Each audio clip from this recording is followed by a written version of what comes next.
in nursing practice today.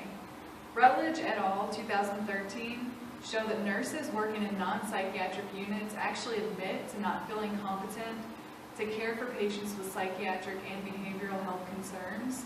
This includes de-escalation and crisis communication. Mental health and substance use disorders are on the rise in the U.S. according to Wieden in 2010. To support this, the Department of Health and Human Services 2011 found that 1 in 5 American adults experience a mental health issue. 1 in 10 young people experience a period of major depression, and 1 in 20 Americans live with a serious mental illness such as schizophrenia, bipolar disorder, or major depression.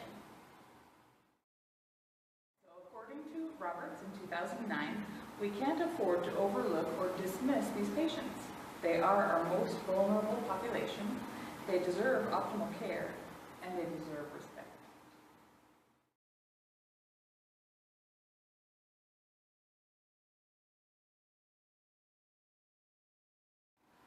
According to the Department of Health and Human Services 2011, one myth is, I can't do anything for a person with a mental health problem.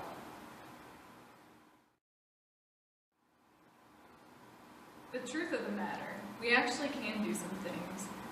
In fact, only 38% of adults with diagnosable mental health problems and less than 20% of children and adolescents receive their needed treatment.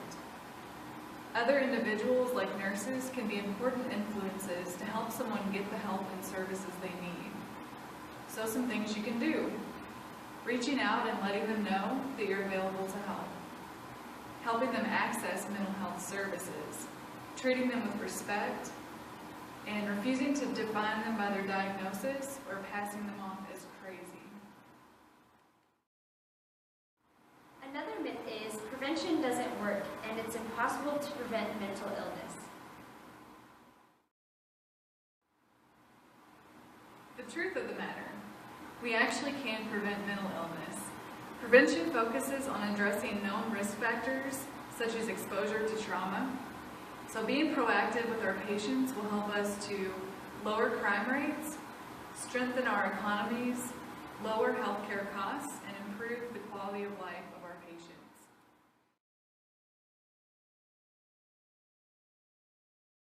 We can give a report here today. Okay. My name's Melissa, and I've been his nurse since last night for about 12 hours. And basically, he's post-op. He just had surgery. He had his valve replaced due to his heroin use. He's very open about being a heroin addict, and he says he's been using since early adolescence. Oh, really? So, as you can imagine, he's pretty agitated. He can't use while he's here, so he's starting to go through withdrawal. Okay. And so just trying to use therapeutic communication, just be yourself. Has he ever gone to like rehab or anything? Not that I know of. He's never utilized any of the resources here in Louisville, so. Okay, and he just like hasn't learned his lesson with this? Yeah, I mean, I guess you could put it that way. Okay. Well, I'll take good care of him. Okay. Do you feel like you can handle a patient like this? Definitely. I can deal with this. Okay. Thanks. Good luck. Thank you. Good afternoon, Mr. Garcia. How are you feeling? I'm doing okay. What do you want? Well, I'm here to give you your Clotidine for your high blood pressure because since you're post-op, your blood pressure spiked and it's all related to your drug problem. So I'm here to treat that for you. Problem? So how's your hospital stay? Well, not very good. My legs are cramping, I'm sweating all the time, I'm clearly in withdrawal, the beds are not working, and I don't even know if I'm ready to stop using. Well, you need to stop using because it's going to kill you, and if you don't stop, you're going to die. So. Well, this is all that I know. Well, there's programs and treatments out there to help you. Where? I don't have insurance. You don't... well, we can find resources to help you go to these facilities and learn how to withdraw properly. I don't know if I want to withdraw again. Okay, but like I said, if you don't withdraw properly, then it's going to kill you. So here's your Claudidin, and it's used to lower your blood pressure. So you need to take this. I'll help you. Okay, fine, whatever. Oh, Colette, I can't deal with this patient anymore. You keep giving me these patients that are just crazy and agitated, and I have things going on in my life. I just can't deal with it anymore. I'm stressed out. I'm mad because this just isn't the type of work that I want to do. This guy's a drug addict. It's his fault that he's going to die, and I'm just trying to take care of him, and he's not listening, and I just don't even know what to do. You need to switch me because I can't deal with him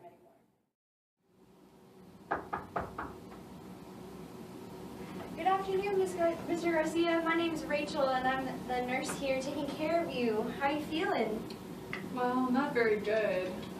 I'm definitely in withdrawal. My legs hurt like crazy. My stomach is cramping like crazy. I'm sweating. I just feel like the meds are not working at all, and I'm really starting to get anxious and agitated. Okay, well those are definitely some symptoms of withdrawal. Sweating is a big thing, and I was looking over your vitals, and your blood pressure has gone really high, and so I brought some Claudidin in here to help lower that and take care of it. So if you want to take it, I'm willing to give it to you to make you feel better. Yeah, that sounds good. Okay. Thank you. So have you ever thought about, withdrawing and sort of stop taking heroin and going through rehab? Well, this is all that I really know, and honestly, I'm not sure if I'm even ready to stop or if I can stop. Okay. Well, there's definitely a bunch of programs out there to help you get through this. If you don't have insurance or anything, there's also ways to work around that and get you the proper care that you need. I brought in a pamphlet for you to help, get you some ideas of where to go and help with your treatment. Is there anything else that I can do for you while you're here? Gosh, no, I think that's it. Thanks for just being there. No problem. I left you the call light too, so if you need to get a hold of me and just want to come in and talk about it, feel free to just let me know, okay? Okay. Okay, hang in there. You'll feel better.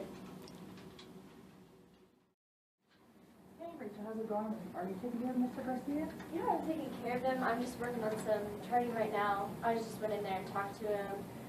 We kind of went over, what's going on with his withdrawal. He said he's having obvious symptoms of withdrawal, like sweating, and he's really shaky.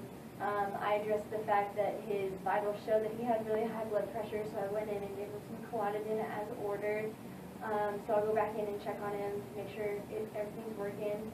I also educated him on just local rehabs in the area to help kind of maybe get him in the way of, being proactive on his part and, kind of dealing with his addiction and finding ways to fix it. So That's excellent. That's very good. Because keep in mind, when you're working with someone who has a heroin addiction, relate it to someone who has diabetes or congestive heart failure.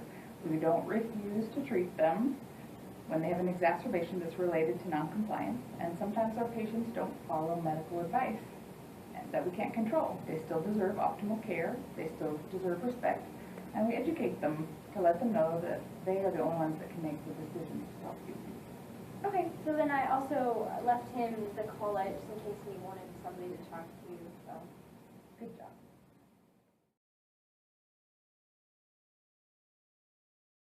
knock, knock, knock. Hi, Miss Watson. How are you feeling? I knew. They told me the FBI would be coming here today. I'm not from the FBI, but I brought you your antibiotic for your MRSA. So I'm here to help, get that started, to help make you feel better. Does that sound good? I don't know. Sure. Who are you? My name is Rachel, and I'm the nurse here taking care of you. Is she telling the truth?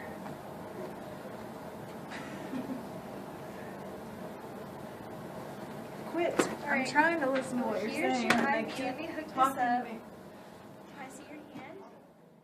All right. Well, it sounds like, from the way you described it, that Ms. Watson might be having some psych issues. Maybe we should get a psych eval for her.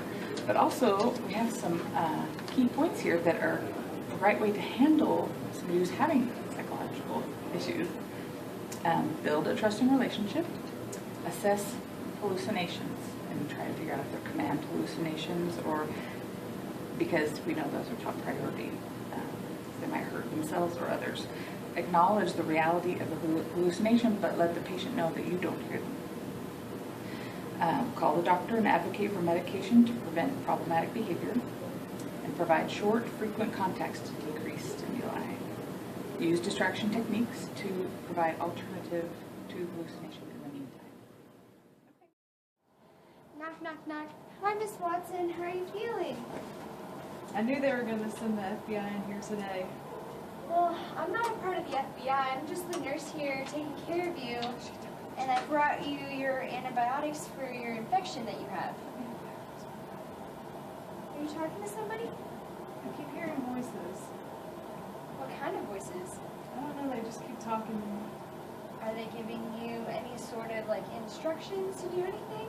No, they just keep mumbling and it's making it really hard to concentrate on what you're saying. Okay. Have you always heard these voices? On and off. For a while? Yeah. Okay. I was looking through your files and I didn't see any like past medical history. Have you ever, been seen by a psychiatric provider or anything? Mm-hmm. No? Okay. Well, I'll give them a call and maybe we could just look into having somebody come down and just make sure everything's okay. So what kind of stuff do you like to watch on TV? I like music. Music? Okay, well I'll put on the music channel for you and just help you get relaxed and then they'll come down and sort of come talk to you. Does that sound okay? Sure. Okay.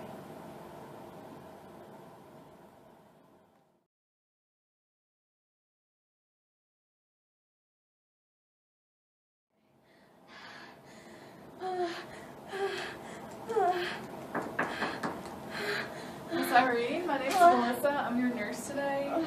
Is everything okay? I saw you press the call light about 5 times. The walls are just like closing in. They're just closing in. Well, let's calm down. Let's get you laid back here. Breathe. Everything's okay. I think your anxiety is just kicking in, and I think it's not really a big deal. Just calm down and relax, okay? And I'll be back to check on you. Okay.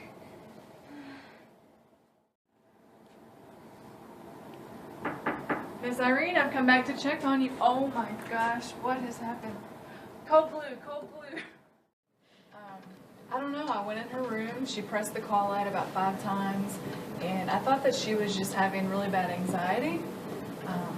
What she was saying just sounded like nonsense, and I thought it was just a metaphor for her saying she was anxious, and I didn't realize what was really going on. Okay.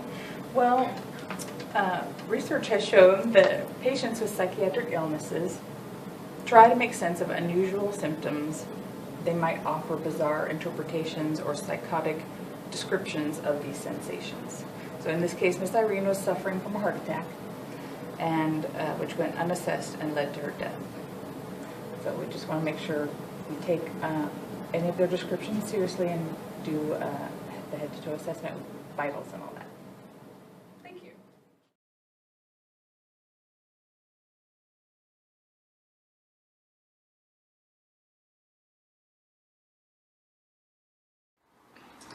So after all these myths that we've looked at and all these scenarios that we've looked at, if we recall back at the beginning, 1 in 5 American adults will experience some kind of mental health issue. And so the proposed solution that our group has come up with is that hospitals, in particular common hospital floors like med-surg floors, should have some kind of in-service training on a regular basis to make sure the nurses are up on the latest research and their therapeutic communication skills are being practiced, that they can role play and be prepared, because any kind of psychiatric or mental health issue can come to any normal hospital floor.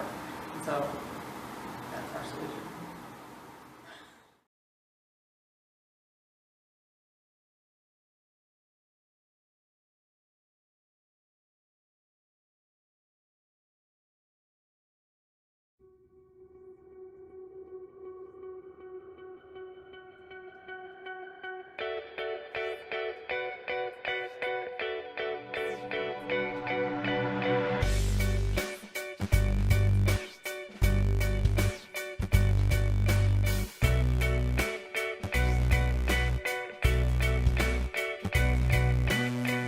watch as the day passes to dawn, and I'll sit so quietly and watch that star.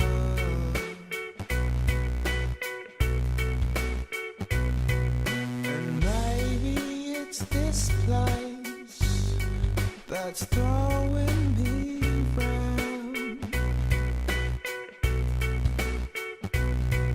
Or maybe it's that feeling that we're going our way.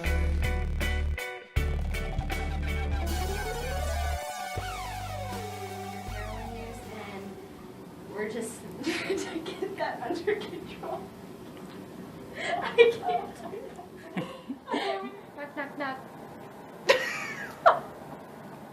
Stop it. Go. You're done. Yeah, so you're supposed to die. How do I die? So be dead. How do you be dead? Just like later. Yeah. Wow. I love it. Yeah, let's watch All right. it.